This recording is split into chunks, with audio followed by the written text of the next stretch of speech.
आसमान पर बादल छाए हुए थे, हवा में नमी थी और ज़मीन से मिट्टी की खुशबू उठ रही थी। हमज़ा खिड़की के पास बैठा बारिश देख रहा था। वो मुस्कुराकर बोला, अल्लाह, तू कितना मेहरबान है, ये बारिश कितनी खूबसूरत है। तभी उसने देखा, सामने एक गरीब माली बारिश में पौधों को बचाने की कोशिश कर रहा था। उसके कपड़े भीग चुके थे, लेकिन वो मुस्कुराकर अपना काम कर रहा था। हमज़ा हैरान हुआ। ये शख्स बारिश में भी काम कर रहा है।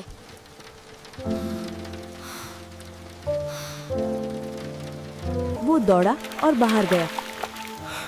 चाचा, आप भीग रहे हैं, घर चले जाए ना। बेटे, अगर मैं ये पौधे ना बचाऊं तो कल कोई साया नहीं देगा। मैं काम अपने लिए नहीं, सबके लिए करता हूं। हमज़ा खामोश हो गया। उसने अपनी जेब से एक छोटा सा प्लास्टिक कवर निकाला और चाचा के ऊपर थोड़ा सा तान दिया। चाचा ने दुआ दी, अल्लाह तुम्हें दुनिया और आखिरत में इज्जत दे बेटे। रात को जब वो घर पहुंचा तो उसने अपने अब्बू से कहा, अब्बू, नेकी सिर्फ पैसे देने से नहीं होती ना, कभी कभी सिर्फ किसी का साथ देना भी नेकी है। अब्बू मुस्कुराकर बोले, हाँ बेटा, नेकी दिल से होती है। अल्लाह नीयत देखता है, ना कि काम की मिकदार। अगले दिन बारिश रुक गई। हमज़ा ने देखा वही माली दोबारा आया था, लेकिन इस बार उसके साथ एक पौधा था जो कल बारिश से बच गया था और अब उसमें नन्ही सी कोपल निकल आई थी।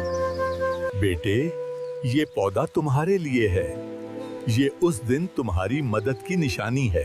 हमज़ा ने खुशी से पौधा लिया और आसमान की तरफ देखकर बोला, बारिश में नहीं बल्कि हर उस दिल में है जो नेकी करना चाहे। दोस्तों, याद रखो, रहमत सिर्फ आसमान से नहीं आती, कभी कभी जमीन पर इंसानों के हाथों से भी बरसती है। जब दिल चाहे वही वक्त सबसे अच्छा होता है।